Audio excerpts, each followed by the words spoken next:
Bienvenue dans l'entrepôt de Frandroid. Ici, quand une marque nous envoie un produit et veut qu'on en parle, eh bien je descends dans cet entrepôt et on décortique ensemble les promesses marketing. Et aujourd'hui, on va parler photo parce que Oppo nous a envoyé son tout dernier smartphone, le Find X9 Pro. Sa particularité à ce smartphone, c'est qu'il possède un téléobjectif 200 mégapixels, mais surtout un super zoom x120 qui promet d'être assez dingue. Je remercie donc Oppo de jouer le jeu et d'être le partenaire de cette vidéo. Je vous propose qu'on voit ce qui reste dans la boîte. On a donc évidemment le smartphone que je tiens dans la main, mais aussi un câble USB-A vers USB-C et un petit adaptateur également USB-A vers USB-C. D'ailleurs, parler de câble, ça me fait penser à la charge. Ce smartphone, il est compatible avec leur technologie. SuperVOOC, c'est du 80 watts en filaire, mais il y a aussi du sans fil. Ils appellent ça le AirVOOC.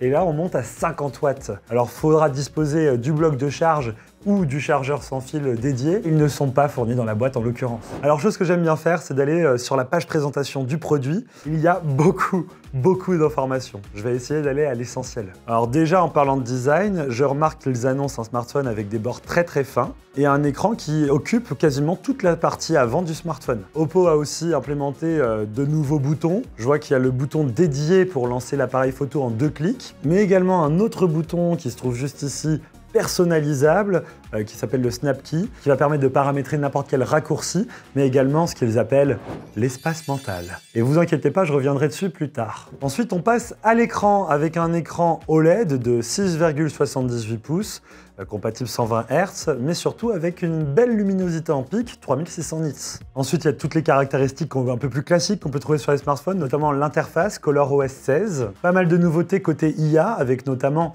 l'espace mental, comme je vous le disais tout à l'heure. Et puis, il y a la batterie. C'est assez rare pour noter. La batterie est immense avec 7500 mAh. Avec ça, Oppo promet plus de 2 jours d'autonomie.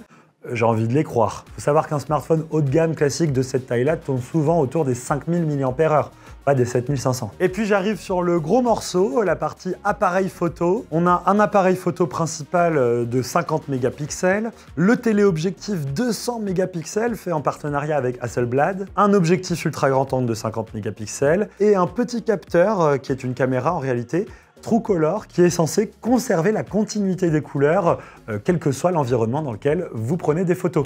Bon, maintenant qu'on a fait le tour des promesses de ce produit, je vous propose qu'on passe au gros du morceau de cette vidéo, la photographie avec le Oppo Find X9 Pro. Pour voir ce qu'il a dans le ventre, je vais lui faire passer 4 épreuves un peu périlleuses et on va voir comment il se comportera, surtout au niveau du zoom. Le premier test, ce sera sur le piqué. Est-ce que le zoom est exploitable même à son maximum? Le deuxième, ce sera sur la cohérence colorimétrique, sur divers environnements lumineux et à divers niveaux de zoom. Et le troisième test, ce sera écoutez, des photos dans la vie de tous les jours. On va tester un peu le traitement IA de ce smartphone. Est-ce que le résultat ne dénature finalement pas trop les photos du quotidien? Bon allez, c'est parti. Ma collègue Johanna se tient actuellement à 35 mètres de moi et elle tient dans sa main une échelle de Monoyer. Nous, avec notre vision humaine, on la met à une distance de 3 à 5 mètres de nos yeux. Mais étant donné que ce smartphone a une vision bien meilleure que notre vision humaine, Johanna se tient donc bien plus loin que 3 à 5 mètres et on va voir ce que ça donne sur le zoom x120. Pas facile de cadrer. Ne bouge pas, Johanna, ne bouge pas. Alors, je prends une photo au zoom x120. Ok, vas-y, rapproche-toi. Je vais ajuster le zoom à x80 pour voir ce que ça donne. Rapproche-toi encore un coup, là je vais me mettre à x30. Ok, vas-y, rapproche-toi maintenant, je passe à 13,2. Stop, c'est parfait. On va tester le x3. Yes!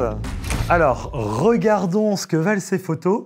Ce qui m'intéresse le plus, évidemment, c'est le zoom x120. Je remarque là que les lettres des 4 premières lignes sont respectées. Par contre, c'est vrai que sur la 5e ligne, il y a 1 ou 2 lettres qui ont été mal reproduites par justement l'intelligence artificielle qui vient travailler l'image pour la rendre plus nette. Il faut se rendre compte quand même que cette photo, elle a été prise à plus de 35 mètres du smartphone. Et de toute façon, même moi, à l'œil nu, j'étais incapable de voir quoi que ce soit. C'est déjà assez ouf de voir qu'au zoom x120, on est sur un 4,5 sur 10. Sur un zoom x80, la vision du smartphone s'améliore à 7 sur 10. Ce niveau de détail est complètement fou. Là, je passe au zoom x30 et autant vous dire que là, on est sur un 9,5 sur 10. Il y a des lettres dans la dernière ligne qui sont un peu compliquées à lire, même si on peut les deviner. On peut remarquer des petits artefacts ici et là. C'est quand même très impressionnant pour du zoom x30. Je passe maintenant au zoom x13,2 et là, la vision, elle est 10 sur 10 pour le coup. L'image est nette partout. Et je vous parle même pas de la photo prise en x3. Là, on est zoom qualité optique et aucun traitement IA n'a été nécessaire pour rendre ces lettres lisibles. Pour le coup, toutes les lignes sont parfaitement lisibles. Bon, c'est bien beau de vérifier si les photos sont nettes, mais la cohérence colorimétrique, c'est quand même un truc important. Ma collègue Johanna se tient avec une palette de couleurs dans la main, à 35 mètres de moi, et on va voir à plusieurs niveaux de zoom comment les couleurs sont restituées en photo. On commence en lumière du jour. Allez, je passe au x120. Ouais. Ok, rapproche-toi. Allez, on va le mettre en x30. Je me mets en x13,2. Ok, je vais me mettre en x3. Et voilà. Bon, on passe maintenant sous le tunnel pour pouvoir photographier en conditions de basse luminosité. Et je pense que ça peut être compliqué de préserver les couleurs dans ces conditions. Approche-toi. Stop. Bon là, on n'est vraiment pas sympa avec le smartphone. On utilise vraiment le zoom maximal en basse luminosité. Il y a bien le mode nuit d'activer. D'ailleurs, il m'indique qu'il va faire une pause longue de 1 seconde. Je reste le plus stable possible. Ok. Parfait. On va tester en x13 pour voir. Allez, x13, c'est bien. Et là, je vais faire juste un petit zoom x3. Bim. Bon, là, il a l'air d'avoir moins de mal quand même à gérer les couleurs qu'à pleine distance. En voyant ce que ça donne côté cohérence des couleurs, bon alors on va commencer en conditions de lumière du jour. Et je peux vous dire que déjà, quand on prend le zoom x3, la qualité du rendu des couleurs est franchement identique à la feuille que j'ai devant moi. Je passe à la photo x13,2. Rien ne change, la continuité des couleurs est la bonne et les couleurs sont respectées. Et là, et c'est là que c'est intéressant, le zoom x120, c'est très compliqué, il faut le savoir pour un capteur, d'aller chercher de l'information, que ce soit en termes de piqué, mais aussi en termes de fidélité des couleurs, un tel niveau de zoom. Et là, franchement, c'est assez impressionnant. On voit qu'il y a des légers dégradés dans des zones un peu sombres, surtout entre les différents carrés de couleurs. Ça, c'est dû au traitement de la photo qui est fait a posteriori, puisque en fait, en réalité, le capteur ne peut pas avoir aussi net à une si grande distance. Je passe maintenant aux photos prises en lumière tamisée. Bon, comme tout à l'heure, au x3 et au x13, l'appareil photo n'a aucun souci à capturer les différentes teintes qu'il y a sur cette color checker. Dès que je zoome un peu, si je passe au x30, alors là, vous le remarquez, on garde quand même l'ensemble des nuances, mais il y a une perte en saturation qui est assez claire. Et en zoom x120, c'est pas parfait. En basse luminosité, l'IA a eu du mal à travailler. Cependant, on garde chaque carré de couleur avec une désaturation assez nette. C'est normal, en basse luminosité, on ne peut pas faire de magie. C'est des règles de la photographie de base et l'Oppo Find X9 Pro y échappe pas. Et je passe maintenant aux photos prises en pleine nuit. Là, franchement, c'est le choc. Après 2-3 secondes de temps d'exposition imposé par le smartphone, on a une photo qui est à la fois nette, mais aussi très lumineuse au final, avec des couleurs bien respectées. Cette première photo que vous voyez, elle était prise au zoom x10. Et la deuxième photo, c'était le maximum de recul que j'avais au zoom x16. Et vous le remarquez, même si on a une exposition qui n'est pas parfaite par rapport à la réalité, l'ensemble des couleurs est parfaitement respecté. Je dirais que le seul problème colorimétrique qu'on a, c'est la saturation des rouges, qui est un peu too much. Mais vu le peu de lumière qu'on avait, c'est impressionnant. Et dans la vie réelle, ça donne quoi? J'ai envie de tester plus en profondeur les différents types de photos qu'on peut faire pour voir si le traitement IA n'altère pas le rendu naturel, par exemple, de sujets plus organiques comme juste un humain. Pour m'amuser à la comparaison, j'ai pris avec moi un appareil photo professionnel avec une optique 75-200 mm. Autant vous dire que c'est difficile de les comparer l'un l'autre tellement les produits sont différents. Puis attention, au niveau budget, c'est aussi incomparable. Cet appareil photo avec l'optique, c'est plus de 4 fois le prix de ce smartphone. Donc on va voir comment il se comporte. Ne bouge pas.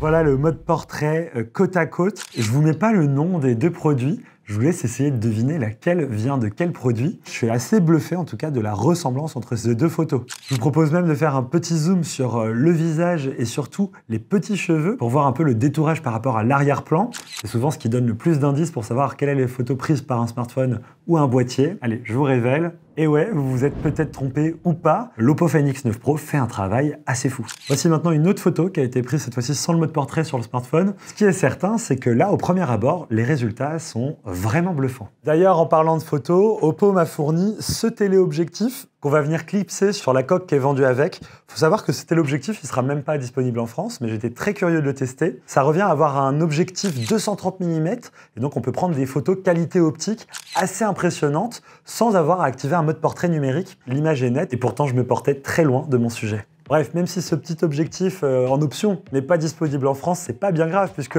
le gros du travail se fait dans ce module photo. Et franchement, je trouve que l'ensemble est très convaincant. À vous de me dire ce que vous en pensez dans les commentaires. Au-delà de la photo, on peut noter aussi que ce Fan X9 Pro, il est compatible en vidéo 4K 120 fps et surtout Dolby Vision. Bon, et je vous avais dit que je reviendrai dessus, vous vous en souvenez peut-être, je vous ai montré un mystérieux bouton qui se cache juste ici. Et selon comment vous allez le configurer, Oppo vous emmènera à ce qu'ils appellent l'espace mental. Ici, l'objectif, c'est d'organiser tous les éléments avec lesquels vous allez le nourrir durant votre journée, que ce soit des photos, des documents, des rendez-vous sur un calendrier, un mémo vocal ou même une capture d'écran. Et par la suite, vous pourrez interagir avec une IA qui analysera tous ces documents pour répondre à vos questions. Enfin voilà, vous savez tout, ou presque tout, sur le Fan X9 Pro. N'hésitez pas à vous rendre sur la page du produit qu'on met en description. Ce smartphone est actuellement disponible à partir de 1 299 €. Ça, c'est la modèle Pro, mais il y a aussi le Fan X9 classique qui, lui, est disponible à partir de 999 €. Et en ce moment, c'est la période, il y a pas mal d'offres de réduction sur ces deux produits. Dans un premier temps, vous pouvez avoir jusqu'à 100 € d'économie avec la reprise de votre ancien smartphone et jusqu'à 150 € de remise en cashback. Bref, encore une fois, tous les détails sont sur la page constructeur qu'on vous met dans la description. Merci d'avoir regardé cette vidéo et surtout je remercie Oppo de jouer le jeu,